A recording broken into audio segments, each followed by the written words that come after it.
Siyanibingelela nonke bazalwane egameni lenkosi yethu Jesu Kristu, oyinkosi nomsindisi ezimpilweni zethu. Siyambonga uBaba ngaleli thuba lamanje asiphe lona ukuba sibe nokuphila ezimpilweni zethu, kuba sikwazi nokulalela njengamanje usiphile isikhathi la emhlabeni. Ayenziwe ke intando yakhe namanje. Sizovula ngomkhuleko bazalwane. Baba egameni lenkosi yethu Jesu Kristu, siyabonga Nkosi, sibonga ubuhle bakho. Sibonga ubungcwele bakho ezimpilweni zethu. Baba, izwi lakho aliqhubeke njalo lingqongqoze ezimpilweni zethu. Siphulukise yonke imoya eza nokusikhohlisa nokusidukisa, ukuba sithi sinezindlebe kodwa singakwazi ukuzwa izwi lakho, sithi sinamehlo singakwazi ukubona umusa wakho, ukuba wena udela isihlalo sakho sobukhosi, weza umuntu wazendlala ukuba umbuyisele endaweni.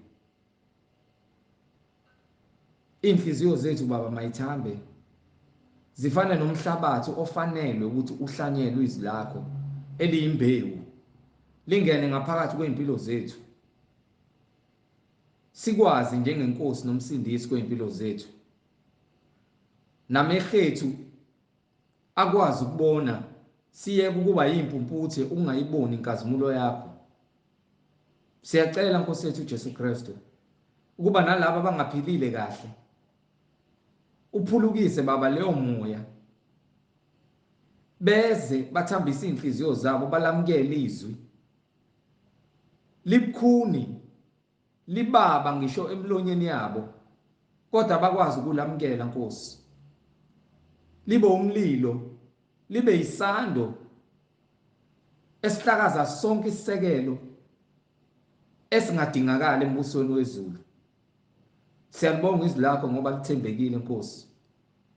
Liyawufeza umsebenzi namanje ezimpilweni zethu. Siyakubonga Nkosi uJesu ukuba bonke laba bezwe izwi lakho balamukele ngenjabulo nangentokozo. Ibona abangamadodana namadodakazi ombuso wezulu. Siyakubonga ke ngonyama kaJuda. Siyakubonga Nkosi yethu Jesu Kristu, wena uyisiqalo nomphelelisi weimpilo zethu. Khuluma ke namanje Moya Ngcwele, sizwe thina, siphuze sitsheni sokomoya ngegama lenkosi yethu Jesu Kristu manje naphakade. Amen. Bazalwane, ngizocela bonke abantu abalalele bathatha amabhayibheli ukuze sizoba nokuqonda, sizwe ukuthi uNkulunkulu yini le ayidingayo kuthina, sizwe ukuthi uMoya Ongcwele uthini kuthina sisaphila emhlabeni. Simesaba uJehova, sigcina imiyalelo yakhe ngezwi lakhe elinamandla. Angihambi ngedwa ke njengenjwayelo, ngihamba nomfowethu uMhlengi la. Mhlengi, over to you brother. Amen. Siyabingelela bazalwane egameni lenkosi yethu Jesu Kristu, eyinkosi nomsindisi. Amen. Sibonga umusa nothando lokuthi sifikile kulesi sikhathi esiphila kusona njengamanje, kusanethuba lokuthi sizwe izwi likaNkulunkulu eliphelelisiwe, ekuyilo elisiholayo ukuze sithole ukuphila okuphakade. Kuyilo eliletha ukukhanya ngokuba uJesu Kristu ungukukhanya. Sibonga uNkulunkulu ngabaprofethi bakhe abathumela beqiniso. Siphinde sibonga uNkulunkulu ngezethembiso zakhe zonke azishiya nabaprofethi, aphinde washiya nabapostoli. Sibonge uNkulunkulu ngabapostoli bakhe beqiniso ashiya kubo ubufakazi ukuthi uNkulunkulu oyedwa unguJesu Kristu. Amen. Akekho omunye uNkulunkulu ngaphandle kukaJesu Kristu. Sithandaza kuJesu Kristu, sicela konke egameni likaJesu Kristu. Yes Father. Sinikiwe umyalo ukuthi konke sicelayo sicela egameni lakhe uJesu Kristu. Amen. Akekho omunye umuntu esimfakayo emthandazweni ngaphandle kukaNkulunkulu wethu uJehova osebawoti. Yes Father. Onguye, Amen. uAlpha noOmega, othembekile Amen. ngezethembiso zakhe umoya ongcwele uJesu Kristu. Yes, Lord. Siyabonga uNkulunkulu onamandla ngokuhlakani bakho nangokuphula kwakho kukho konke osenzele kona ngokuhlakani bakho. Ungekho umuntu okusizayo nokubonisayo kodwa konke kuphelelisiwe kuwe uNkulunkulu. Ingakho uNkulunkulu usikhathalele ngoba wena uNkulunkulu othando nomusa. Ke thina abantu singakuboni lokho ukuthi uNkulunkulu nomusa ngokuba inkanuko ziyasivala amehlo ukuthi sibone umusa kaNkulunkulu. Yes, Lord. Mase umoya omubi ogcwele kuSathane usivale amehlo ngokuba ke inhliziyo zethu zifuna ukukholwa yilokhu okuthandwa izona, hayi lokhu okufuna uNkulunkulu. Izwi likaNkulunkulu lingukuphila, liletha ukuthula empilweni zabantu. Abantu abaningi bacanga ukuthi uNkulunkulu bathola ingcebo, bafuna imali, bafuna abafazi, bafuna imizi, bafuna uNkulunkulu abafezele zonke izifiso zabo zezinkanuko zabo. Kodwa ngoba uNkulunkulu uthembekile, uyakuyekela ukuthatha indawo ukuze ngosuku lokugcina akukhumbuze ukuthi wazibonakalisa kuwena ngayo yonke imisebenzi nezinto wazicela kuyena. Kodwa wena awuzange ufune ukulalela izwi lakhe, awuzange ufune ukwenza intando yakhe nokugcina imiyalo yakhe. Ngalokho ke uNkulunkulu yobe sekwahlulela ngendlela efanele ngokuba iyasho incwadi ithi labo abangafuni ukwamukela igama likaJesu Kristu bayakulahlwa. Labo abalamukelayo bahlale emiyalweni bayasindiswa. Amen. Namanje nasihlalela umsebenzi wokuthi uma ususindisiwe lokho akusho ukuthi songaphila noma kanjani. Ukusindiswa kwakho kusho ukuthi uyabona amaphutha akho, awusafuni ukwaphinda, uyazibona ukuthi uyisoni, awusafuni ukuphila njengesoni. Uyambona uJesu Kristu empilweni yakho ukuthi ukusindisile. Njengoba ekusindisile awusafuni ukuphindela ekutheni wena uphile ngendlela yobubi.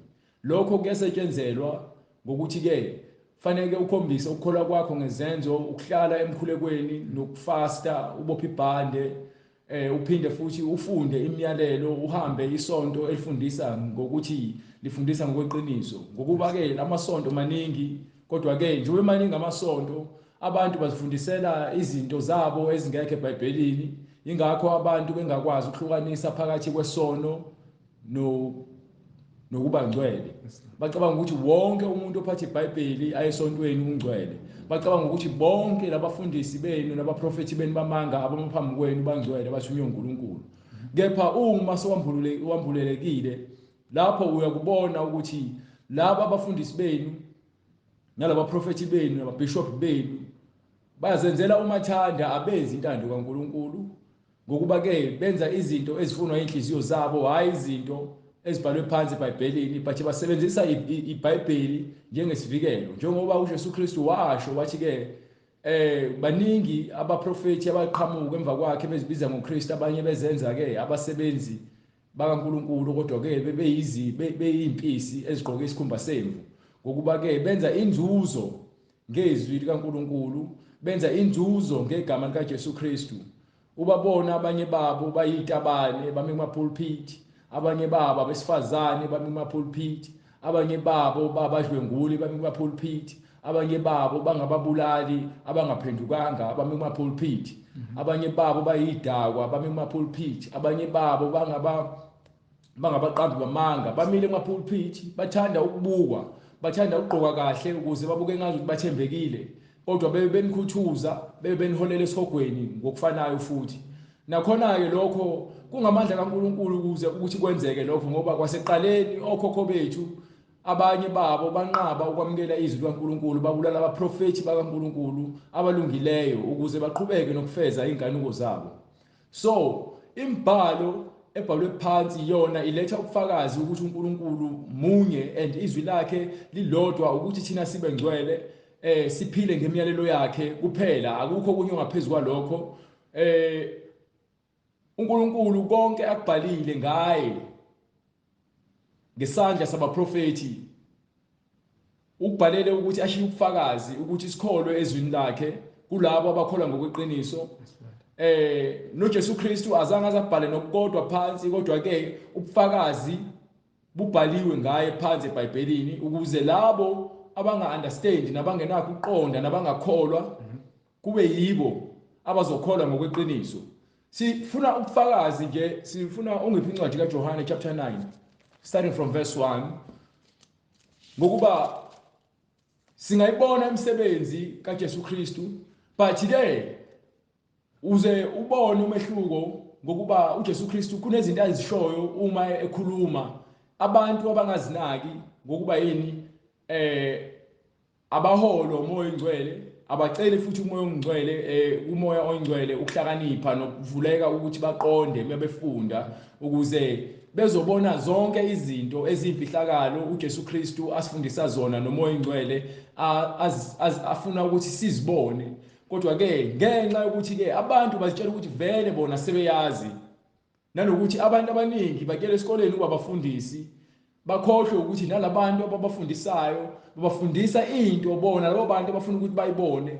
Angeke uzokwazi ukubona izinto zikamoya ongcwele uma wena ufundiswa umuntu ongaholwa umoya ongcwele, ngokuba ke ukusindiswa kwakho kusekutheni wena wamukele izwi elibhalwe phansi eBhayibhelini, ungamukeli into oyizwa ngomuntu engekho eBhayibhelini. Ngokuba ke lezo zinto izona lezo zinto ezenza ukuthi abantu balahlekelwe ukuqonda, bahambe kumnyameni, bangakwazi ukuhlukanisa okubi nokuhle, bangakwazi ukubona umfundisi wamanga nomprofeti wamanga, bangakwazi futhi ukuthi ke bezwe umoya ongcwele uma ekhuluma. Bona babheka ingaphandle, bahlulela ngongaphandle ngokwenyama, kodwa ke izenzo zabo zibe zibakhombisa ukuthi ke bangcolile uma sekuvulwa imibhalo, sekuhlolwa imibhalo kwangempela. Ngokuba ke sikumelwe ukuthi thina sihlole imibhalo ngokuba imibhalo iyona esikhombisayo ukuthi ngabe sihamba ngendlela efunwa uNkulunkulu noma thina sihamba ngendlela efunwa ngabafundisi, sihamba ngendlela efunwa abaphathi balelizwe abaholwa uSathane. Ngokuba ke lezwe leli uma abantu bengabhekile, baningi abantu abalesihogweni, and isihogo ke liyashizwa ukuthi asigcwali, sifana nehlo lomuntu onomona nenhliziyo yakhe nomhabholo ayigcwali, ihlezi ifuna. Kodwa ke uma ulandela imiyalelo kaNkulunkulu uba nokuqonda, wazi ukukhanya okuNkulunkulu ukuze ukwazi ukumesaba uNkulunkulu ngokugcina imiyalelo yakhe. Akukho okungaphezulu kwalokho. Uma wena ucabanga ukuthi uNkulunkulu uyakukweleta izibusiso, uhlala ngesikhathi, izibusiso sizinikiwe zonke mahala zikuKristu. Lezo zibusiso uzithola ngokuthi wena uzithobe uNkulunkulu, wenza intando yakhe. uNkulunkulu uyokuvikela, akunike konke okufanele uma kuphela wena uzithoba phambi kwakhe, uzehlisa, ubona ukuthi uyisoni. Amen. Incwadi ngokukaJohane isahluko 9 from verse 1. Wathi edlula wabona umuntu owayeyimpumputhe kwasekuzalweni kwakhe.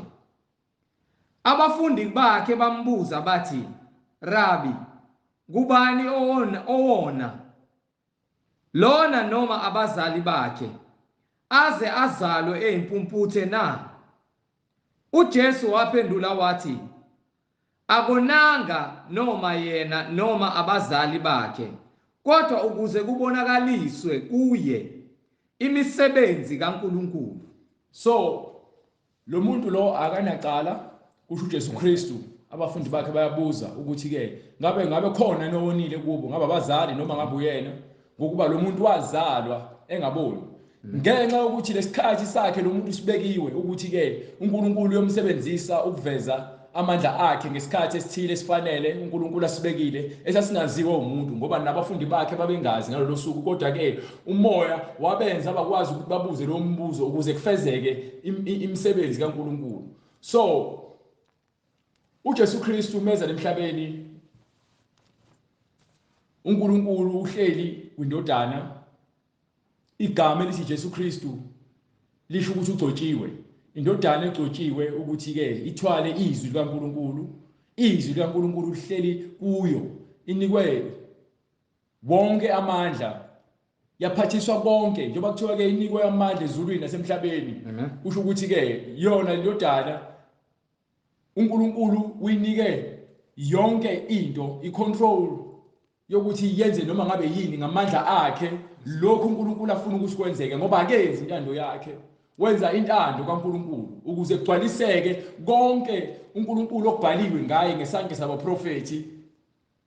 Amen. Lokhu okuyisiprofeto okumele kwenzeke njengoba incwadi kaIsaiah chapter 35 verse 5 iyakhuluma ngaye umsebenzi uJesu Kristu azoyenza njengawo lo okufuneka kuvele manje ukuthi yini umsebenzi wakhe. Incwadi uIsaiah isahluko 35 35:5 verse 5. Khona amehlo ezimpumputhe ayakuvulwa. So incwadi le isprofeto kwincwadi kaIsaiah. Amen. Lesprofeto lesisikhuluma ngokuthi ke awuhlehle kancane uqala verse 1 uyifunde until verse 5. Incwadi uIsaiah isahluko 35. Yes sir. Kuyakujabula ihlane Kuyakujabula ihlane nogwadule uthokoze uqwathule. Ukujabula ihlane nogwadule. Ihlane indawo engenamuntu ohlala kuyona. Umoya oyingcwele ufuna indawo eyihlane abantu abangenawo umoya oyingcwele. Ugwadule indawo engenayo amanzi. Umoya oyingcwele uthi ke ungamanzi okuphila okuphakade abeza kuye bazokuphila bazophuza emfuleni ogobhozayo okuphila okuphakade.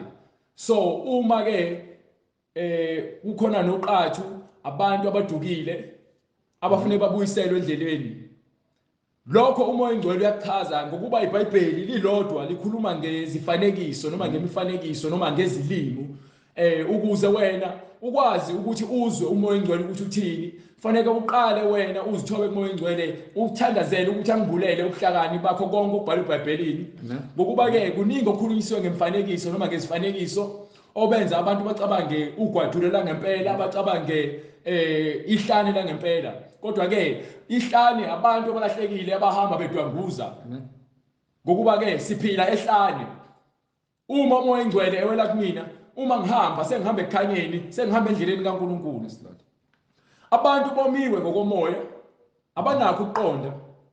So uma ngigcwaliswa umoya oyingcwele engivula uqonda kwami, lawo manzi athi uyiwo asegobhoza kumina ngokuba ke sengiphuza kumoya oyingcwele. Umoya oyingcwele usibiza ngakho konke. Umoya oyingcwele angaba noma ngabe yini afuna ukuba yiyona. Ngeke ngize ngikuvimbe lokho noma ngeke ngize ngikuphikise lokho mina njengomhleki. Ngokuba ke uma engibulela ukuthi yena uyikho konke wakhile ubumnyama wakho ukukhanya wakhile izulu nomhlaba umhlaba wongenalutho kwakungekho lutho emhlabeni wakha ilanga wakha izinkanyezi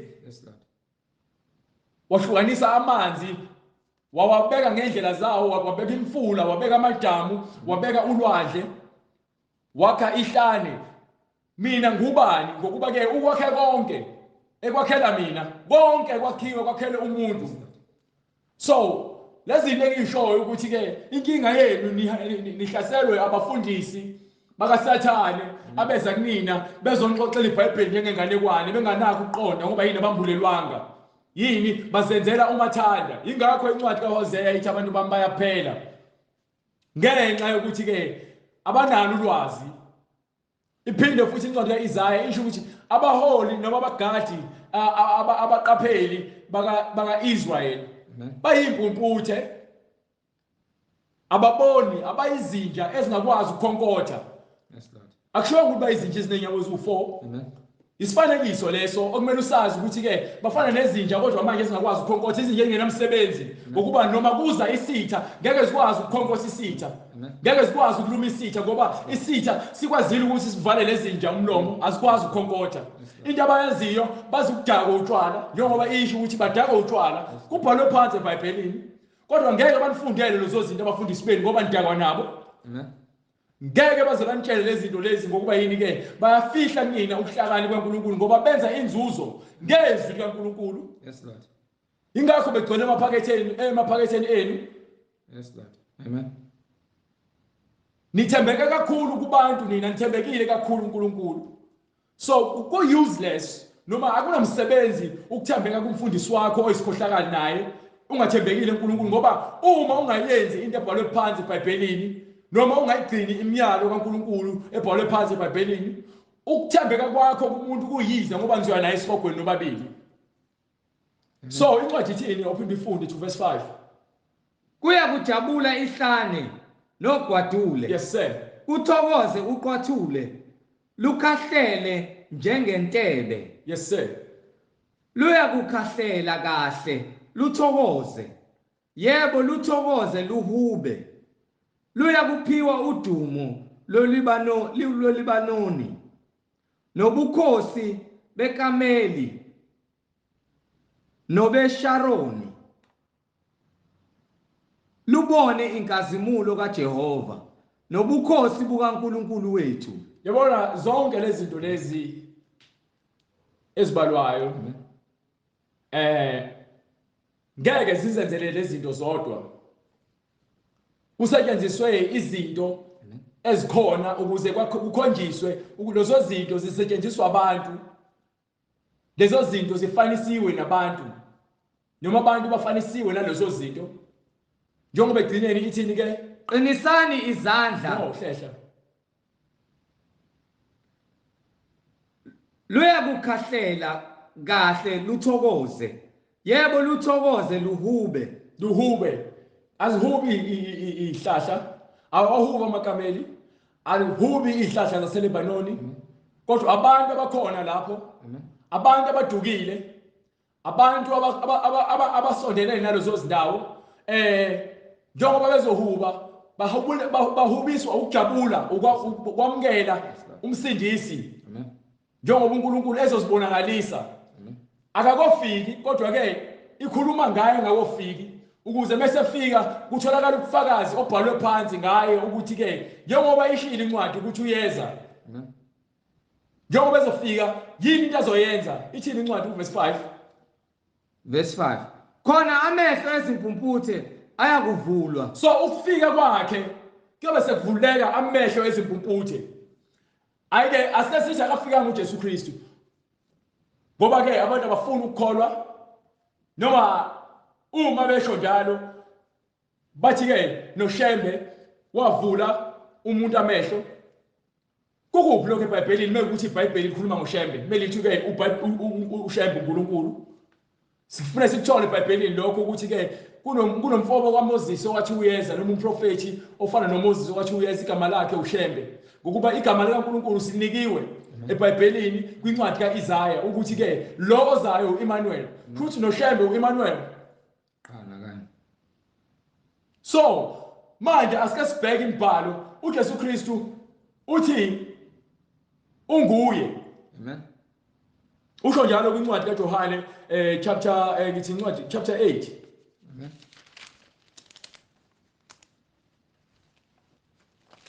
Usho njalo kwincwadi kaJohane chapter 8 from verse 21. Incwadi ngokukaJohane isahluko 8. Yes sir. Uzofunda uyomphumela lapha emva kwalokho uyofunda qhubeka ngizokutshela bese ngithi Verse 21. Yes sir. Khona waphinde wathi kubo, ngiyamuka mina. Yes sir. Niyakungifuna nifele ezoneni zenu. Yebo. Lapho ngiya khona mina ningeze nina. Yes sir. Base bethi abaJuda, imbala uza kuzibulala yini? Lokhu ethi lapho ngiya khona mina ningeze nina na. Wathi kubo, nina ningabaphansi, mina ngingowaphezulu. So uma uJesu Kristu esho njalo methi yena owaphezulu usho ukuthini? Ngoba kufanele sazi ukuthi uJesu Kristu usho ukuthini uma ethi yena owaphezulu. Ngoba phela ke yena akazalwanga inyama nenyama, wazalwa ke umuntu osifazane ngomoya oyingcwele. Nina ningabaphansi. So thina sakhiwa enhlabathini, yebo. uNkulunkulu wahlala enyameni ephuma enhlabathini. Kodwa lo nyama leyo ayibonanga ukubola njengoba ke uDavide wakubona ukubola. Ayibonanga ukubola lo nyama yahlala 3 days ethuneni. Yaphuma yayaphezulu ezulwini. Mina ngingowaphezulu. So uma uJesu Kristu abuyela phezulu ezulwini lokho akusichazeli ukuthi uJesu Kristu uNkulunkulu. Ngokuba ke lenyama uNkulunkulu ade ithumile uyikhazimulisile wayithumela phezulu ezulwini levela khona. Ngokuba ke kwathi ke uJohane ezombhabhadisa kwehlela umoya oyingcwele njengesimo sejuba wahlala kuyena uJesu Kristu. Amen. So uma incwadi kaIsaya ikhuluma ukuthi ke uyeza ozovula amehlo. Mevula amehlo ke yini engiyazoyenza? Hallelujah. Khona amehlo ezimpumputhe ayakuvulwa zivuleke nezindlebe zezithuli. Yes sir. Incwadi Isaiah isahluko 35. Yes sir. Verse 6. Imake before phinda ngencwadi kaJohane ngeke ngifuna ukuthi ivezi la ufunda khona engifundele from verse 23. From verse 23. Chapter 8. Wathi kubo? Yes sir. Mina nina ningaba phansi. Nina ngaphansi ngoba thina uma sifa sishona phansi thina. Siya phansi enhlabathini sibole. Silinde lapha phansi enhlabathini. Abavuswayo yilabo abavuswa ngesikhathi ke uJesu Kristu evuka kwabafileyo bangena emzini ongcwele. Isho njalo incwadi khona ihayidise khona umuzi ongcwele. So uma umuntu efele kulungeni usho ukuthi ke labo abafile befele kulungeni baye emzini ongcwele ngoba umzini ongcwele uyalabo balungile balele nakhona. Yes Lord. Ngokuba bazovuswa ngesikhathi uma sekuvuswa bonke abantu bezokwahlulela. So uma uJesu Kristu ethena wangaphezulu thina sabaphansi akekho noyedwa lokho kusho incwadi kaJohane chapter 3. Ngifuna uqale from verse 12. Incwadi ngokuka Johane isahluko sesithathu. Yes sir. From verse 12. Nxa nginitshelile okomhlaba kanakholwa. Yebo. Ningakholwa kanjani uma nginitshela okwaphezulu okwasezulwini na? Yes sir. Akakho owenyukela ezulwini kuphela yena owehla ezulwini indodana yomuntu.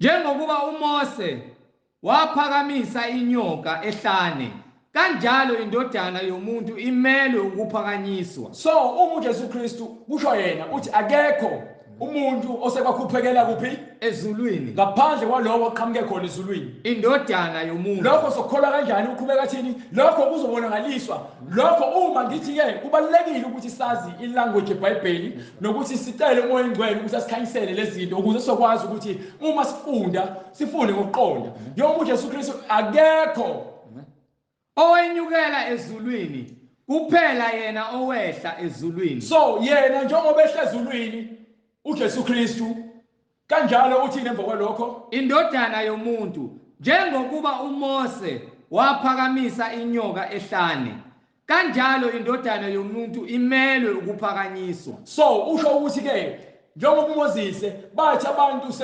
sebephumile ekukholweni sebegoloza ehlane uNkulunkulu wathumela inyoka ukuthi zibashaye wasethi uNkulunkulu akathathe inyoka enza inyoka yethusi ayithome ayibeke phezulu emva kwalokho uthe bese ebeke phezulu wathi ke obuka kulowo nyoka uyakusindiswa.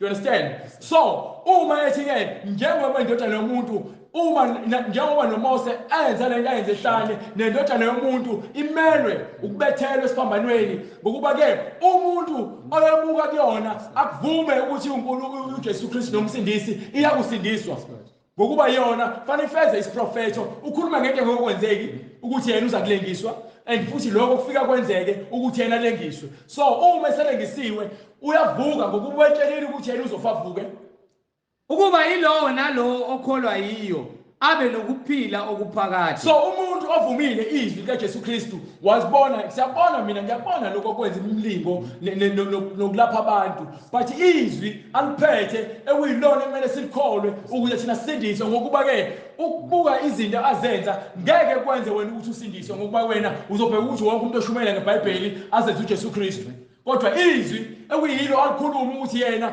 uzofavuke kwenzeka lokho isiprofeto asigcwalisa isona lesi esenza ukuthi thina sikholwe kuJesu Kristu ngokuba uMoses walalela uNkulunkulu wenza izibonakaliso zokuthi ke akwazi ukuthi enze inyoka yethusi ayibeke ayixhome phezulu bonke abantu babuke kuyona abasindiswe ababe sebeshawe inyoka. So kanjalo uJesu Kristu kuba bonke abantu abayizoni njengoba elethe izwi abakholwayo nguye uma esebekiwe emthini wehla waphinde washona phansi ethuneni wasiyavuswa labo ababukile kuyena abakholwa ibona abazakusindiswa ngokuba ke uma wena ungakholwa yizwi ngeke uze usindiswe ngokuba izwi elungumsindisi akuyona inyama uNkulunkulu ayihleli kuyona kodwa ke yizwi elaliphethwe ilela nyama leya eyindodana yakhe eyazalwa uMaria uNkulunkulu akabethelwanga uNkulunkulu akafanga uNkulunkulu waphuma kule nyama le ayihleli kuyona enguJesu Kristu waphuma yingakho isingathi ke waphuma umphefumulo washona phansi emva kwalokho 3 wabuya umphefumulo wangena kule nyama le wayenza inkazimulo le nyama le ubhole kanjalo phansi ukuthi umzimba wakhazimuliswa uma usukhazimulisiwe umzimba bawubona abantu abaningi batholakala ubufakazi amen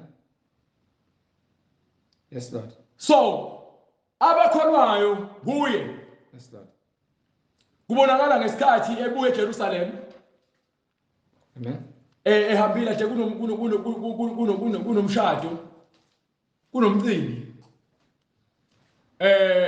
waphela iwayini uma wakhe wasethi ke bamtshela ukuthi Jesu Kristu liphelile iwayini washo Jesu Kristu yini enginokuyenza ngawe mina wesifazane isikhathi sami sikakofiki yes Lord lokho kuchaza ukuthi ke isikhathi sakhe sokufa ukuze ke yena ngoba uyiwayini ekumele siliphuze igazi lakhe eliwayini amen asikakofiki leso sikhathi yes Lord kodwa uma wakhe wathi ke noma ngabe yini ayishoyo yenzeni yes Lord Jesu Kristu wabatshela ukuthi wabanika imiyalelo ukuthi abenzeni ukuthi nokuthi ukuze ke kuphume lelo wayini lelalenza wasenika induna le yayikhona yaphuza yajabula yaze yancoma emva kwalokho uJesu Kristu wahamba noma wakhe baya kuphi eJerusalem uma befika eJerusalem uJesu Kristu wafika abantu bejayisa lapha esontweni bejayisa inkomo namajuba beshintsha imali uJesu Kristu wafika wakha isikalvasi wabashaya waphendula amatafula emva kwalokho wasethi ke basebebuza abafundi bakhe ukuthi ke lokhu kusho ukuthini ke master wethu wathi uJesu Kristu wangabaphendula uJesu Kristu bazisholo bona ngokuba emva kwalokho wathi uJesu Kristu sebenze indlu yababa indawo yebhizinisi so le ndawo le akuyona indawo yebhizinisi indawo yomkhuleko so ngalokho uyasitshela ukuthi esontweni asiyele ukuyodayisa ama product ukuthi nidayise izikipa namafutha nidayise intambo nidayise amanzi akuyona into yokudayisa esontweni indawo yokukhuleka indawo lapho nifundiswa khona ngemiyalo kaNkulunkulu so bona basebekhumbula ukuthi ubhaliwe encwadini yamahubo ukuthi ke intshisekelo yakho uNkulunkulu hallelujah isengigwinyile yes Lord amen do you understand so lokho kukonke yonke into ayenzayo uJesu Kristu usifundisa something amen so ngalena nje obethi ke akekho oseke wakhuphukela ezulwini akekho noyedwa ezulwini ngaphandle kukaNkulunkulu akekho osezulwini ngaphandle kaJesu Kristu yes Lord ayikho lento ezulwini ukuthi abantu bacabanga ukuthi ke ezulwini khona uNkulunkulu ngapha khona uJesu Kristu ngapha kunabantu abawu2 uma ethi ngingedwa akekho omunye eduze kwami akekho ngaphambi kwami uma ethi ke indodana yomuntu iyahamba iyabuya yes Lord akasho ukuthi kuyobuya ubaba nami the kuyobuya indodana yomuntu yes Lord buyela ngale kule ncwadi le eJohane chapter 8 hallelujah ngifuna ungiphela lapha ku verse 25 incwadi ngokukaJohane isahluko 8 verse 25 yes sir base bethi kuye wena ungubani na wathi kubo uJesu lokhu enginitshela khona kwasekuqaleni base bethi kuye wena ungubani na wathi kubo uJesu lokho enginitshela khona kwasekuqaleni nginezinto eziningi enginokuzikhuluma nokwahlulela ngani kepha ongithumileyo uqinisile nami engikuzwa kuye ngikukhuluma ezweni so manje na ke babuza bafuna ukwazi ukuthi ubani ubayitshelile ekuqaleni not ukuthi ubayitshele personal kodwa kubhalwe phansi ngaye uma bona banolwazi ukuthi uyeza uMesaya, Amen. uyeza umsindisi, Yes, Lord. uyeza uJesu Kristu ozosindisa, bona into ekumele bayenze bahambe bohlola imibhalo bese babuye babhekisise imisebenzi yakhe.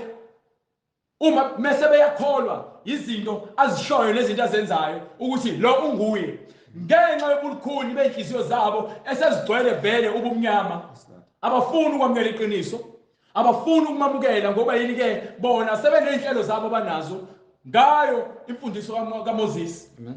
Abangafuni ukuthi ke bathambise inhliziyo zabo baphinde embhalweni bayohlola imibhalo ukuthi ngabe ngempela lokho akushoyo kukhona yini eBhayibhelini. Amen. Ngoba phela bona bagcina yini umyalelo kaMose, angithi umyalelo kaMose, incwadi kalontuzana kaJohane chapter 5 verse 39.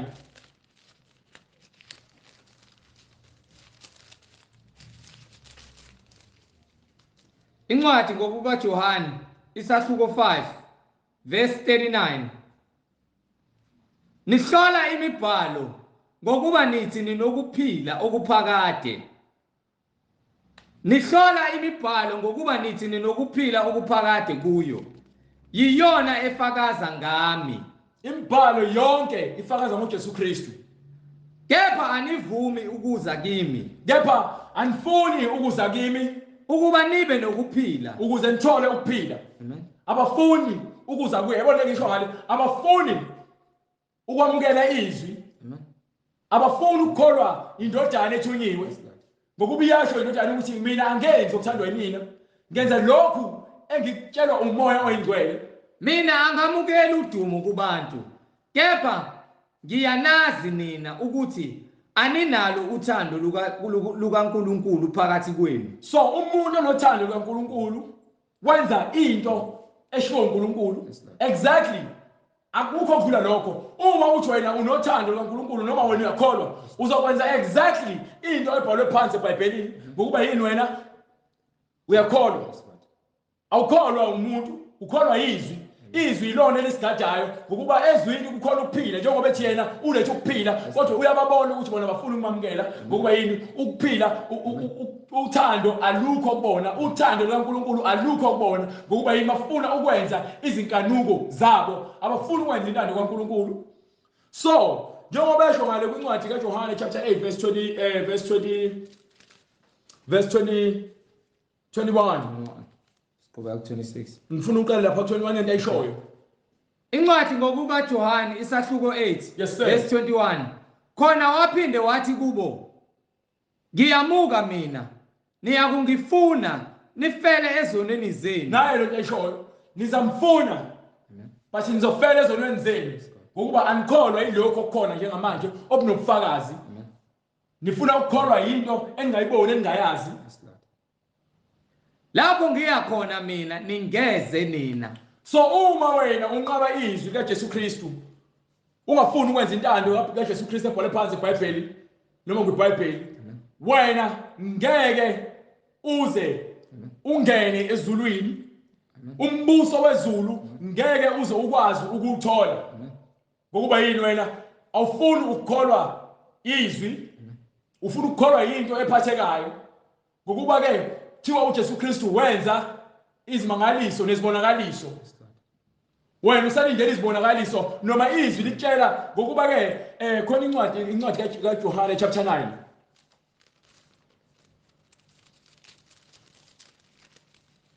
Haleluya. Ngifuna ungifundele lapha kulontuzana kuverse 4. Incwadi ngokukaJohane isahluko 9 Yes sir. verse 4. Ngimele ukusebenza imisebenzi yongithumileyo. Wenza imisebenzi yabani? Yongithumileyo. Haleluya. Ngoba yini? Kusesemini. Ukwenza lokho ngoba kusakhanya. Yes, Lord. Buyeza ubusuku. Kuyeza isikhathi Lapho kungesebenze umuntu. kungesebenze bani? Muntu. You understand? So umuntu ozoqhamuka manje athi uzokwenza imisebenzi yenziwe uJesu Kristu njengohlembe, lo muntu lowo akufanele size simnake ngokuba sitsheliwe ukuthi siyaza isikhathi. Imini ozokwenza zonke lezi bonakaliso ngoba incwadi kaIsaya ikhuluma ngami. Imini okumele wenze zonke lezi zinto, imini okumele avule amehlo abantu, imini okumele avule izinyongo, asukumise izinyongo, imini okumele akhulumise izimungulu. akekho omunye ozokwenza lokho. Amen. Yes, Lord. So uma ke ukuthi uyakwenza lokho asithola ubufakazi njengoba esho kwincwadi incwadi ongiphe incwadi yakhe uloluzana le incwadi chapter 9 iyasho ukuthi lo muntu lo wayengaboni kusukela ekuzalweni kwakhe, wayengaboni kusukela kuphi ekuzalweni kwakhe. Amen. Hallelujah. Lo muntu lo amfaka emanzini, lo muntu njalo amsukumisa welindele ungena emanzini amtshela ukuthi akasukuma ahambe. Lo muntu lowo wayelindile. Uyayazi iminyaka ukuthi wayelinde 38 years, azange zambuze wayazi. Amen. Hallelujah. Verse 5. Ngisekhona ezweni ngingukukhanya kwezwe. Eseshilo lokhu wafela amathe emhlabathini, wenza udaka ngamathe, waninda amehlo ayo ngodaka. Sifuna ukuthi siveze abaholi benu ukuthi izwi laNkulunkulu abanalo kubona, kodwa konke abakwenzayo bakwenzela inzuzo yabo bona bodwa. Ingakho bebanga izikhundla, ingakho benibusa ngendlela enobukhoshosho ngokuba yini abanandaba nani, kodwa ke ngenxa ukuthi baphethe iBhayibheli nina ngicabanga ukuthi banendaba nani. Do you understand? So uma uJesu Kristu enza lo msebenzi lo njengoba batshelile njengabantu abathi ke bazumthetho kaMose ngithi umbhalo uthi ke uyakuvula amehlo abantu, funa ngabe lokho bayakwazi already uma bona bengabaNkulunkulu. Amen. Funa ngabe lokho bayakwazi abangabazi ukuthi wathi uMesiya uzofika uzovula amehlo uzosukumisa abantu uzobalapha ngenxa yokuthi uJesu Kristu khona into afuna ukuyikhombisa yona. Ngalabantu laba babaholi wenza zonke le mangaliso ngesabatha. Amen. Do you understand? Wahamba nabafundi bakhe badla kuphi engadini ikhwebu ngesabatha. Wafika kumuntu onokhwekhe wamenza ingalo yakhe yalulama. Do you understand? So manje uvula wasukumisa umuntu ngesabatha. Manje uzobhixa umuntu ngodaka ebusweni ngesabatha. Bona babheka indaba yesabatha, ababheka imisebenzi emihle ekhama uNkulunkulu. Babambelele kuphi emthethweni abangakwazi ukugcina bona ngokuba incwadi yasho ukuthi ke nina nithi ke nigcina isabatha, kodwa ke ngenxa ukuthi ke uNkulunkulu wanika obaba benu umthetho ukuthi ke emva kwenyanga emva kwensuku ezu-8 uma kuzelwe indodana isokeni. So lo ndodana uma ke kuyisabatha still neyisoka nina kumsebenzi lokho. Nikwenzelani lokho mina ukuthi mina ngizongigxeka mina ukuthi ngilapha umuntu ngesabatha? Ngokuba uyasho ukuthi lo khona njengamanje ungaphezulu kwesabatha uyinkosi yesabatha. uJesu Kristu kuphela inkosi yesabatha, akuyena uShembo inkosi yesabatha. So ngokuba abantu bavalekile amehlo babhizi balola abantu basemhlabeni abalweni uNkulunkulu, abafuni ukunderstand izinto zikamoya, abafuni not ukuthi ke abazizwa ngokuba yini ke oShembe batshela ukuthi ke nikela ngemali khona uzobusiswa. Banikela. uShembe kuthiwa wagoza phansi ngoba kwahlehla amanzi, asiyazi lo nto ayikho eBhayibhelini. Hallelujah. uMoses kuphela wakhomba amanzi kwavuleka ulwandle kwawela abantwana bakwa-Israyeli. So ngoba nina anifuni ukwamukela uNkulunkulu, anifuni ukwamukela izwi, ingakho ithi izwi ke nizofela ezonweni zenu ngokuba nikholwa izinto eziphathekayo. Le nto uJesu Kristu ayishoyo. Lalela ufunde le ncwadi khona le kumele ifike khona. Eseshilo lokhu wafela amathe emhlabathini. Yes sir. Wenza udaka ngamathe. Yes, sir. Waninda amehlo ayo ngodaka. Wathi kuyo, hamba uyogeza echibini laseSilowama. Okuhunyushwa ngokuthi othunyiweyo. Yes sir. Yamuka ke yageza yeza ibona. Ngakho abakhelene nayo ababeyibonile ngaphambili iyisincibi bathi akusiye lo owayehlezi enxiba na. So abake bambona phambili ngesikhathi sebuye kogeza kwavuleka amehlo ngokuba uthatha umyalelo azange azabuza ukuthi ke manje mengavuleka amehlo ami wenza lokho okushiwoyo uJesu Kristu wathi ayibona engaboni wakhwifa amathe phansi wathatha udaka walibhixa emehlweni ale ndoda watshela hamba ogeza ubuso thebe sigezile ubuso yabuya ibona. So abambonayo abamaziyo empumputhe ngaphambilini adecela imali njengoba ingakho incwadi ithi isinxibi ngoba ke kade isiceli ecela ngoba engaboni. So uma sebembona basho abanye uye basho abanye no ufana naye asho athi yena yimina lowo. Amen. Kusho yena athi yimina lo engaboni. Uthola ubufakazi ukuthi ke imisebenzi kaNkulunkulu ifezekile ngaye. Abanye uJesu Kristu ushilo wathi ke ngenza imisebenzi kaBaba kumele ngenze manje kusakhanya. Yes Lord. Ngokuba ke siyazi isikhathi lapho ke ingesezikwenzeka le misebenzi sengidlulile mina ngokuba ke kufanele ngiyifeze yonke imisebenzi nesiprofeto esibhalwe ngaphansi. Yes Lord. Ufeza isiprofeto ukuze ke abantu bakholwe ngemisebenzi baphinde bakholwe izwi. Amen. Abanye bathi nguye, abanye bathi cha, kepha ufana naye, yena wathi nginguye. Yabona Base bethi kuye. ubambe kancane ngenze esinye isibonelo ukuze ubone izwi kaNkulunkulu linamandla. Yilodwa izwi likwazi ukuthi izwi litshela umuntu ukuthi ke ukuze wena uphume ekubeni isibotho nasekubeni isifebe ube isigqila sika Sathane. Yeka ucansi ungashadile. Yes Lord. Yeka ukudaka utshwala.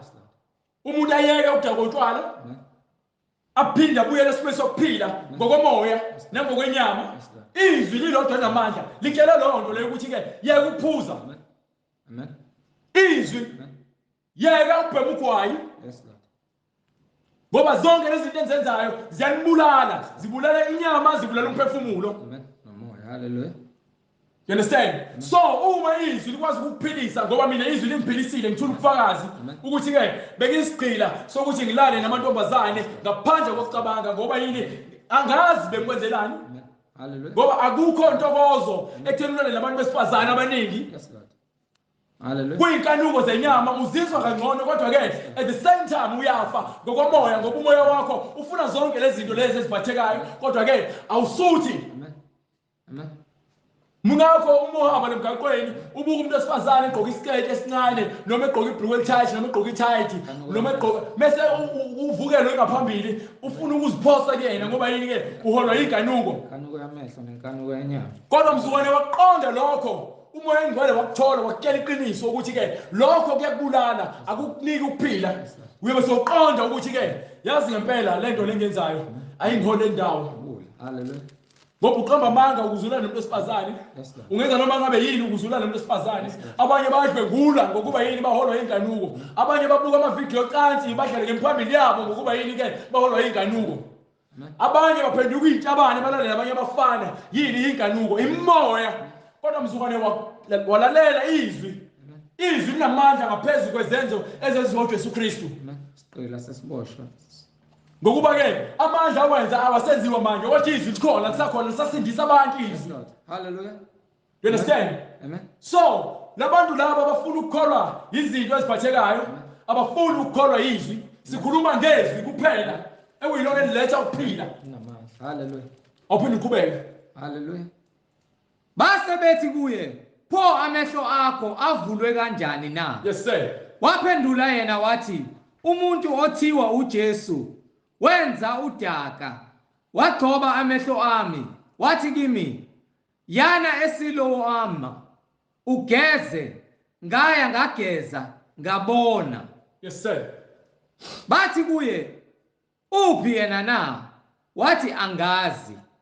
Bamyisa kubaFarisi, lowo okade eyimpumputhe.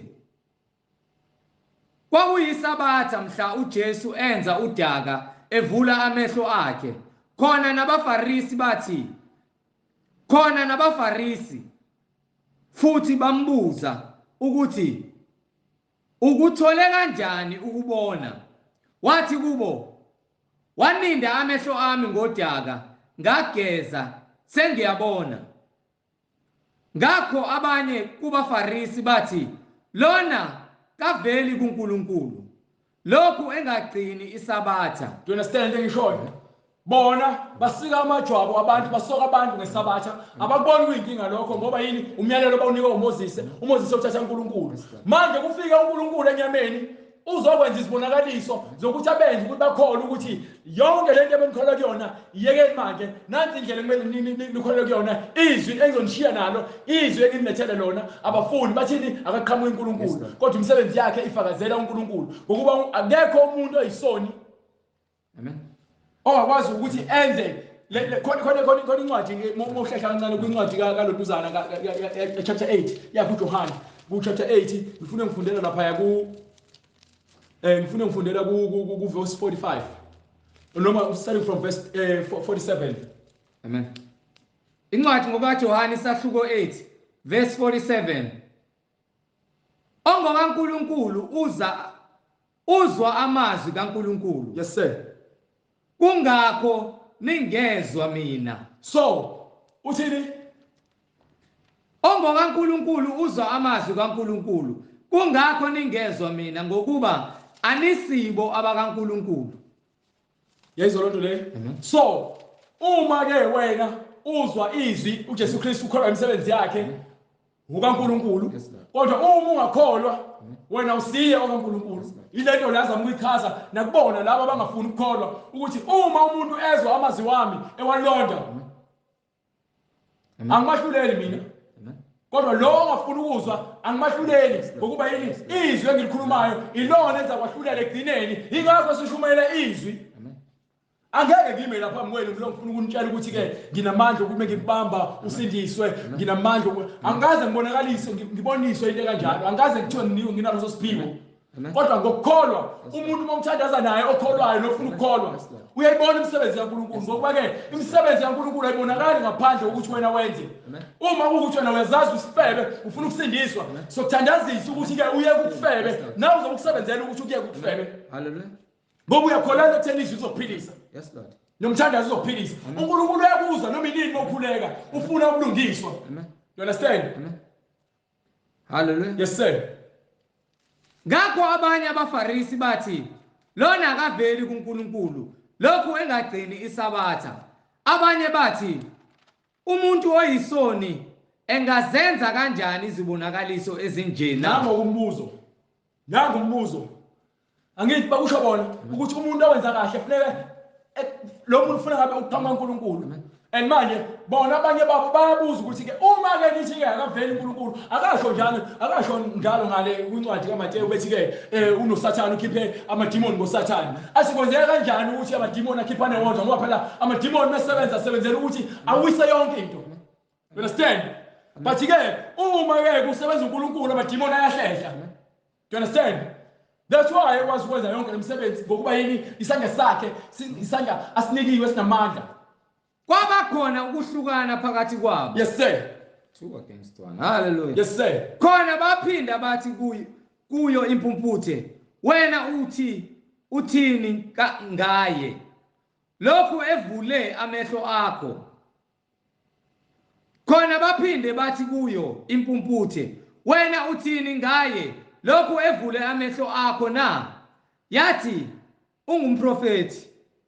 Angisho izithini impumputhe iyakholwa. Yes Lord. Uyakholwa ingakho ethi ke lo uyena umprofeti ngokuba ke lokho kukhulunywe ngaye kwincwadi kaIsaiah chapter 35 verse 5 ukuthi uyovula amehlo empumputhe nazi impumputhe uyivulile amehlo yakholwa ukuthi lo uyena lo. Kepha abaJude abakholwanga ngaye ukuthi abenza njani abaJude? Kepha abaJuda abakholwanga ngaye ukuthi wayeyimpumputhe. Ngenxa ukuthi abakholwa ukuthi lo wempumputhe sebezofuna ubufakazi ukuthi ngempela ngabe lo muntu lona uyimpumputhe wangempela yini. Lento abantu abangayenzi ke manje ufuna bayenza manje ilabafundisi babo bamanga nabaprofeti bamanga labakhona. Amen. Ngoba phela ke umuntu sekwaba khona amafoni manje namavideo ayacebana uqhamukela ufuna ukubuka ngokuthi lo muntu lo ufile noma ke uyamvusa noma uyimpumputhe noma ke angakwazi ukukhuluma baqhamuka bamazwi bathi hayi siyamazwi uyakhuluma noma ade vele bona akazavulwa amehlo uthengiwe. Amen. Amen. Amen. Lona kunobufakazi kulandwa ngisho abazali bakhe kuthiwani. Kepha abaJuda bakholwanga ngaye ukuthi wayeyimpumputhe. Yes, sir. Nokuthi usethole ukubona. Baze babiza abazali bakhe lowo esethole ukubona. Yes, sir. Bababuza bathi, "Lo uyindodana yenu enithi ngayo yazalwa iyimpumputhe na? Pho isibona kanjani manje na?" Abazali bakhe base bephendula bethi, "Siyazi ukuthi lo uyindodana yethu nokuthi wazalwa eyimpumputhe. Kepha ukuthi usebona kanjani kalokhu asazi, nokuthi ngubani ovule amehlo akhe asazi. Mbuzeni yena, Ngokuba usemdala ukuthi angayikhulumela. usekhulile uzezikhulumela yena. Usemdala ukuthi angayikhulumela, ufakazi akhuluma ngomlomo, bonke abantu bayamazi engaboni. Amen. Ehleli phansi ecela imali. Amen. Wafika uJesu Kristu wamvula ukubona.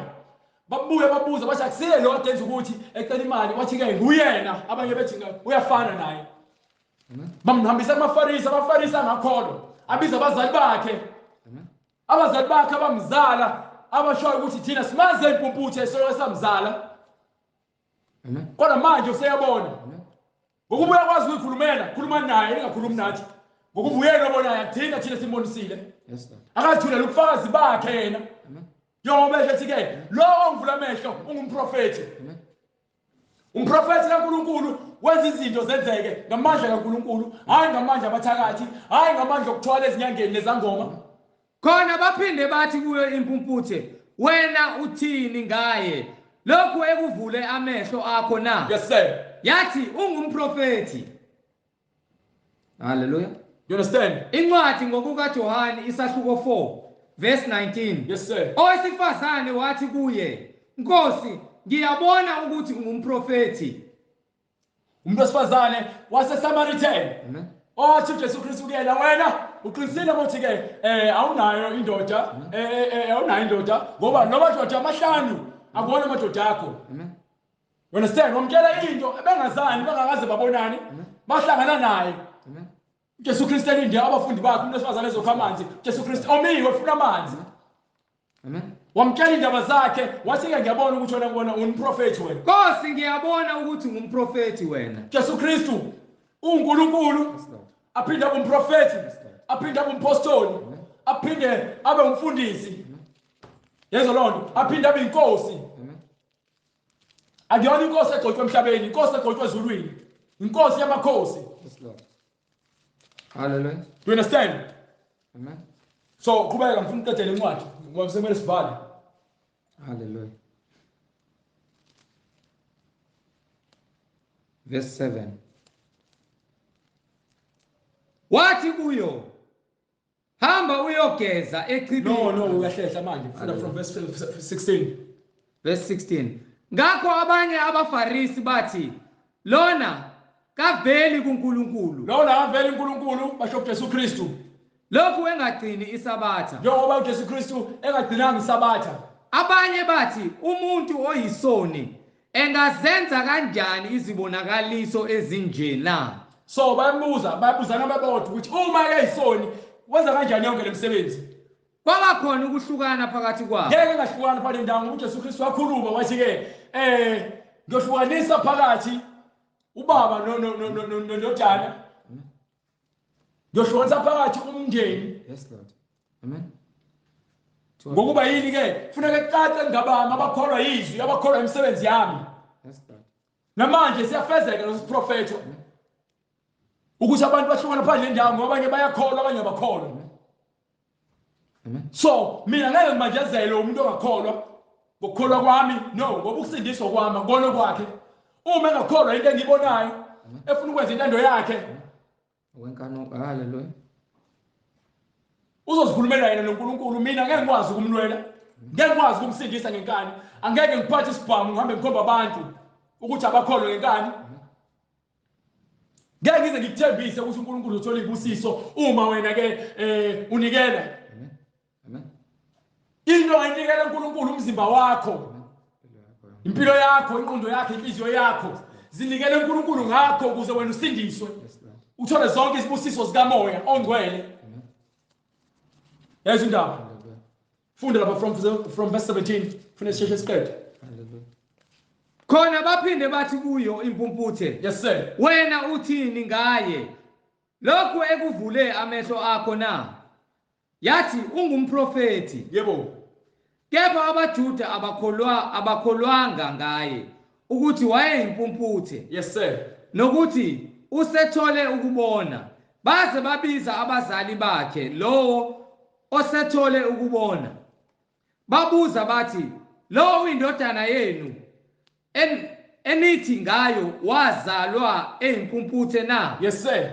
Pho isibona kanjani manje na? Abazali bakhe base bephendula bethi, "Siyazi ukuthi lo uyindodana yethu nokuthi wazalwa eyimpumputhe.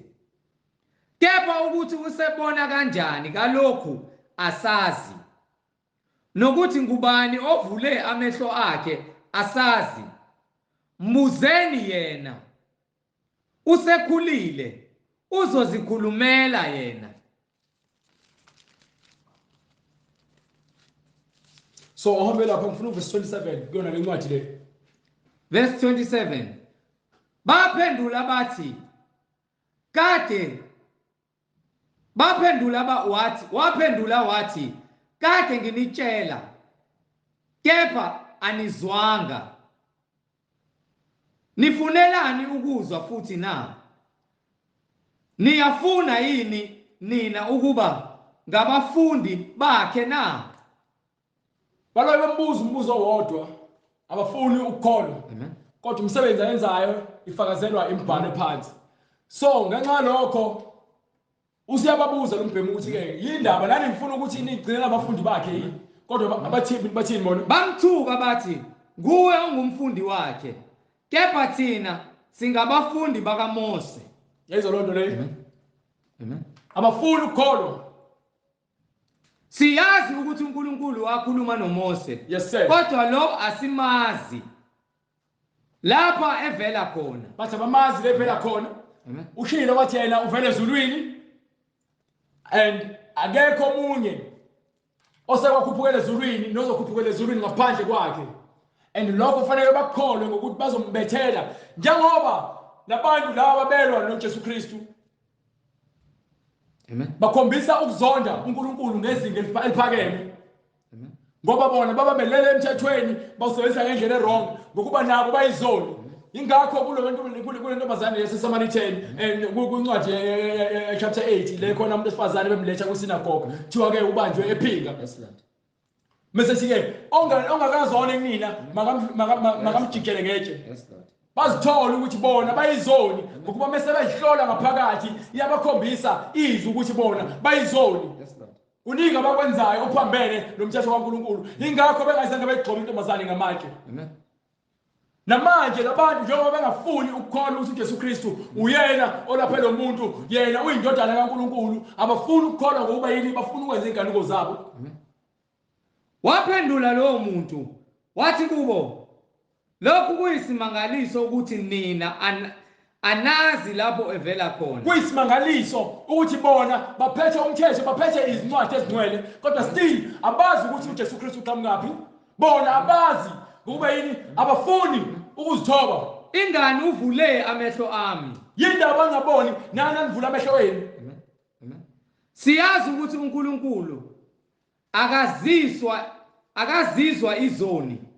Kodwa uma umuntu emesaba uNkulunkulu ayenze intando yakhe, uyamuzwa lowo. So uma uNkulunkulu uzithoba kuyena wenza intando yakhe uyakuzwa. Ukuphulukisa kukho konke ukugula nokufa okukhona kuwe. Asho impumputhe. Hallelujah. Busho impumputhe ithi ke mina ngiyakholwa mina. Amen. Amen. Ngenza intando kaNkulunkulu ngoba angikaze ngone. Kho njalo incwadi Jesu Kristu bebuza abafundi bakhe ukuthi ke woneni ngani lo muntu abazali bakhe lo nguyena. Amen. Washo Jesu Kristu abazali bakhe abakaze bone. Akakaze one. Amen. Ingakho esindisiwe. Amen. Ekungaboneni kwakhe ngokubuya kholwa. Usindiswa abantu abakholwayo. Awusindiswa uma ungakholwa. Amen. Ngeke uze usindisa. Uyabona umuntu osezitshela ukuthi uyazi. uyena lo muntu ongeke angene endumisweni. Yes Lord. Tshela ihlakaniphi. You understand? Ngokuba isho njalo ngihamba ngimfundele kule ncwadi le efanayo yona chapter 35, chapter 40. I mean chapter 9 verse 40. Chapter 9 verse 40. Yes sir, ngifuna ngifundele khona. Umuntu osezitshela ukuthi uyazi ngeke aze angene embusweni wezulu. Ngokuba yini ke? Usezitshelile yena already ukuthi yena ulungile emehlweni akhe. Njengabo labaFarisi labo abangafuni ukwamukela uJesu Kristu ngokuba bona bathi babambelele entweni zikaMose. Already bazitshela ukuthi bayazi bona. Abafuni ukuzithoba. Abafuni ukuzehlisa. Abafuni ukuphinda bayohlola imibhalo ukuze babone ukuthi ngempela ngabe huye yini ngoba yini ke bona bafuna ukwenza inkanuko zabo. Incwadi ngokuka Johani sahluko 9 verse 39. Wathi uJesu mina ngize ukwahlulela kulelizwe ukuba abangaboni babone. So besides impumputhe, Amen. khuluma nabantu abangaboni ngokwezenzo, ngokomoya nangokukholwa. Ngokuba ke nigcwele oShembe, nigcwele eMazayoni, nigcwele kumaChristianity, nigcwele kumaBaptist, nigcwele kumaLuthela, nigcwele kuwa wonke lamasonto aqanjwe ngabantu ngoba yini aniboni. Mina ngize ukwahlulela kulelizwe ukuba abangaboni babone. So uma nina libona nizokholwa into ebhalwe phansi eBhayibhelini, nizokholwa imiyalelo kaNkulunkulu, ngeke nikholelwe izinto eziqanjwe abantu. Nababonayo babe izimpumputhe. So laba nje bayabona, laba sebeke bayazi, laba abasebe nesikhathi besonto kodwa bekholwa ngendlela wrong. Yibona laba uNkulunkulu azobayekela ukuthi babe yimpumputhe. Laba incwadi iyasho nesincwadi yaseThesalonika yokuqala. Ithi ke lozayo ufana nasaphula umthetho. Ngokuba ke uzogcwalisa lokho abantu abazitshela bayikona, uzobenza babe worse. Hallelujah. Njengoba le ncwadi kaTimothy isho ithi izoni nabenzi bokubi bazoqhubeka obubini. Yes Lord. Bekhohlisa nabo bakhohliswe. Dukisa. Hallelujah. Ngokuba yini ke abafuni ukukholwa izwi kodwa labo abashumela izwi leqiniso baya kuzingelwa babulawe bathuwe. Ngoba yini ke bahlele esisekelweni sika Jesu Kristu izwi. Labo kubaFarisi ababe naye bezwa lokho bathi kuye pho nathi siyizimpumputhe na. Do you understand? Wathi kubo uJesu ukuba beniyizimpumputhe ngabe aninasono. Okay. Wathi kubo uJesu ukuba beniyizimpumputhe ngabe aninasono. Kepha manje nithi siyabona isono senu sihlezi. So manje na ke ngenxa ukuthi impumputhe ayizange izitshele ukuthi ilungile. Yenza intando bayilapha yalashwa.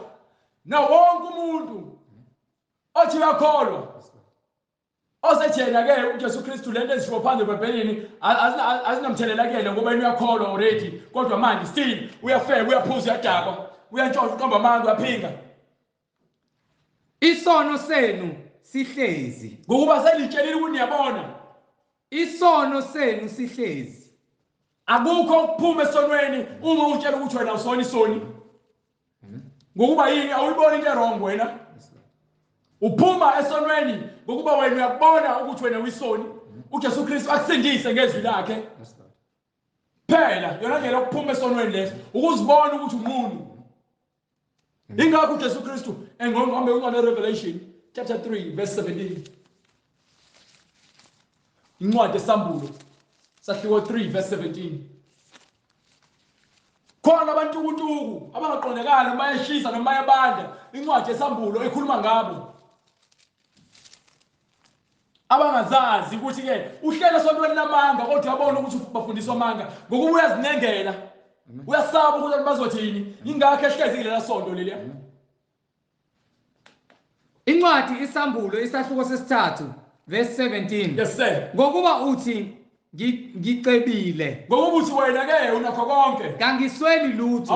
Ayikho into edingayo ngokuba wena uthi uNkulunkulu ubusisile ngemali nangomuzi nakho konke okudingayo. Kanti kawazi ukuthi ungolusizi. Kanti awuboni ukuthi wena usizi nokuhawukelwa. Udinga nje umusa, uzokunika umusa uNkulunkulu. nompofu uhluphekile, umoya wakho uhluphekile. Yebo unazo izinto eziphathekayo, unemali, unemoto, unemizi, unayo impahla ebizayo, kodwa umphefumulo wakho nophuphethekayo. Angijabona nje umphefumulo wakho womile. Amen. Uhluphekile.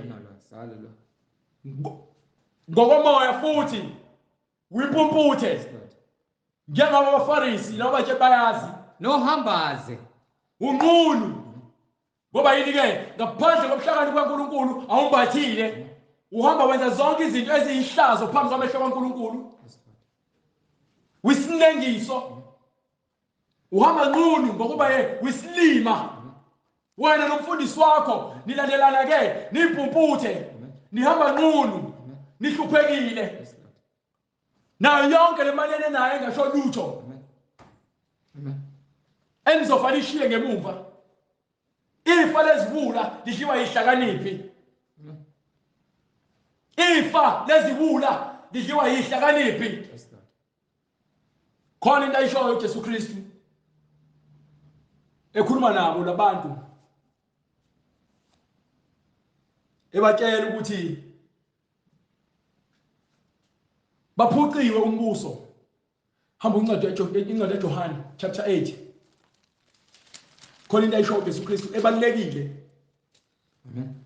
From verse 41. Incwadi ngokukaJohane isahluko chapter 8. Isahluko 8. No, starting from verse 39. From verse 39. Baphendula bathi kuye, ubaba nguAbraham. uJesu wathi kubo, uma beningabantwana baka-Abraham. Yabona le passage leli libalekile ukuze uqonde ukuthi uJesu Kristu ukuthini. Sifuna ukukhanyisela. Bathini bona? Baphendula bathi kuye, ubaba 38. Amen. Verse 38. Yes sir. Ngikhuluma lokhu engikubonile mina kubaba. Indodana yomuntu ikhuluma lokhu umoya engcwele akuthumile ukuthi kwenze. Nakubonile uNkulunkulu akenzi intando yakhe. Lokho okushiwo umoya engcwele uyakwenza. Nawe uma ukholwa uNkulunkulu umele ukwenza okushiwo umoya engcwele. Nani ke nenza lokho enikuzwile kuyihlo. So uma wena ungenzi lokhu okushiwo uNkulunkulu wenza lokhu okutshelwa ubaba wakho uSathane. Baphendula bathi kuye, ubaba nguAbraham. uJesu wathi kubo, uma beningabantwana baka-Abraham beniyakwenza imisebenzi kaAbraham. uAbraham umsebenzi awenza ukukholwa. Uma nonke nithi ke ningabakaNkulunkulu ningabakaKristu nizokholwa yizwi elibhalwe phansi. Njengokuba ke nabo bathi ke bangabakaAbraham ngithi ubaba wabo uAbraham wezwa izwi wakholwa. Amen. Phela yona lesiwasayo noma wena ungathi ke ngijuda mina ngiJew sibekilwe umusa nawuphucwa ukuba yini ke nathi uSathane wanihola. Nawuphucwa umusa ingakho uJesu Kristu moqhubeka ufunde khona azoyisho futhi. Kodwa kalokhu nifuna ukungibulala mina. Ngenxa ukuthi anifuni ukwamukela izwi abantu abakhuluma iqiniso nina nifuna ukubabulala. Bonke abaholi bamabandla nabaholi balenkolo lezi zamafake bayacasuka uma bayitshela iqiniso. Bakubophela uzunge bafuna ukukususa bayakuzonda. Abraham kakwenzanga lokho. Abraham wakholwa wenza intando kaNkulunkulu. Uma uzwa izwi kaNkulunkulu uyakholwa. Umsebenzi wakhe lobo. Nina nenza imisebenzi kayihlo. Nina nisebenzela uSathane. Amen. Bathi kuye, thina asizalwanga ngokuphinga, sinobaba munye uNkulunkulu. Wathi kubo uJesu, uma uNkulunkulu ebenguyihlo beniya kungithanda mina. Ngokuba yini uNkulunkulu kuvela uthando. Amen. Ngokuba ngafika ngivela kuNkulunkulu. Uthe uqhamuka ezulwini. Amen. Ukhuluma izinto zikamoya engcwele. Bona bangabakaAbraham kodwa bafuna ukukholwa yizwi ngoba uAbraham uyise labathi ubaba wabo wakholwa yizwi. So nabo bamele ukukholwa. Uma bengakholwa bazofuna ukumbulala ngoba yini ke emehlweni abo babuka izinto ngokwenyama babuka izinto ngokukamoya. uAbraham wakholwa ngokuba ke wayesemoyeni wakwispirit. Ngokuba angizizelanga ngokwami. So uma yena ungithumile. Bekwazi ukuzwa izinto zikamoya. Bazokwazi ukuthi bakholwe yizwi nemisebenzi yakhe ngaphandle kokunanaza. Amen. Ngokuba uAbraham azangananaze wakholwa. bebayifanisa no-Abraham bona funeke bakholwe uma bengakholwa njengo-Abraham bona ukukholwa kwabo kuyize ngoba bakholwa bahlulela ngokwenyama bahluleli ngokwemisebenzi nangokwezwi ningaba kayihlo. Haleluya. qhubeka Yini ukuba ningayizwisisi inkulumo yami na? yini ningayizwisisi imbhalo ebhalwe phansi nezwi likaNkulunkulu Ngokuba aninakuzwa izwi lami. yes sir Nina ningaba kayihlo uSathane. Nithanda ukwenza izinkanuko zikayihlo. you understand iBhayibheli yabatshela yonke into abayiyona bonke labantu bayakholwa Amen. yabatshela abakholwa ngokungaphelele umuntu okholwa yizwi wenza yonke into umoya oyingcwele ayishoyo yonke into ebhalwe phansi umuntu uyayenza umuntu othi uyakholwa Yena wayengumbulali wabantu kwasekuqaleni. so bahlala emaposition ababulala abanye abantu ukuze bahlale kona bavala abantu ukuthi bangakhuluma iqiniso ngoNkulunkulu ngoba yini bafuna ukucindezela abantu benza inkanuko zabo baholwa inkanuko banamanga bangababulali babulala iqiniso Akemi eqinisweni. abafuni ukuma kuphi Eqinisweni. Amen. Ngokuba iqiniso lingekho kuye. yes sir Nxa ekhuluma amanga ukhuluma ongokwakhe. Lokho engumqambi noyise wawo. Haleluya. you understand Amen. qhubeka Kepha mina ngokuba ngikhuluma iqiniso anikholwa yimi. Ngomuphi kini ongangilahla ngesono na? Uma ngikhuluma iqiniso anikholwa yimi ngani na? OngakaNkulunkulu uzwa amazwi kaNkulunkulu. ongakaNkulunkulu uzwa amazwi kaNkulunkulu Kungakho ningezwa nina. Ngoba anisibo abakaNkulunkulu umuntu ongafuni ukuzwa into ebhalwe phansi eBhayibhelini akayena kaNkulunkulu angikhathali uma ngabe uthi wena ukholwa ngakanani emehlweni akho uze ulwe uzonda abantu uhlebe ngabantu wena usaqhubeka kona ukuthi awuyena kaNkulunkulu umuntu kaNkulunkulu uzwe into ebhalwe phansi ayenze asabe athuthumele uma ezwa izwi ngokuba ke uyazi ukuthi uNkulunkulu uyikho konke Act 2:38 Incwadi Izenzo isahluko sesibili. yes sir Verse 38. uPetru wayesethi phendukani yilowo nalowo abhaphathiswe. into ekumele siyenze ukuphenduka sibone ukuthi ke sizoni simuntu sambaze ukuze ke sithethelele amacala ethu kufanele sigezwe izono zethu ngezwi siphenduke kukho konke okuhambene necebo likaNkulunkulu silandele imiyalo ebhalwe phansi eBhayibhelini ukuze thina sikwazi ukuthi sisindiswe sinonde amazwi kaNkulunkulu so phendukani phumani lamabandla enu amanga nilandele izwi lenkosi uJesu Kristu Phendukani yilowo nalowo abhaphathiswe. wonke umuntu othi uyakholwa kufanele alandele izwi elibhalwe phansi angalandeli izinto ezizwa ngabantu uma ke uweak niyasaba ukuphuma emasontweni enu ngoba naku nisaba ukuphoxa abafundisi benu ngoba kade laqala ukusonta nabo kodwa banifida amanga nizofela ezonweni zenu nizofela emanyeleni Yilowo nalowo abhaphathiswe. phendukani nibhaphathiswe egameni likaJesu Kristu Kukho ukuthethelelwa kwezono ukuze zenu. uthethelele zonke lezono zakho zenze ngaphansi kwale bandla kulona Khona niyakwamukeliswa isiphiwo sikamoya oyingcwele. yobe sowamukeliswa isiphiwo haleluya glory to God esikamoya oyingcwele sithengisiwe lesi sithembiso senu nabantwana benu nabo bonke inkosi uNkulunkulu wethu ekubabiza Haleluya.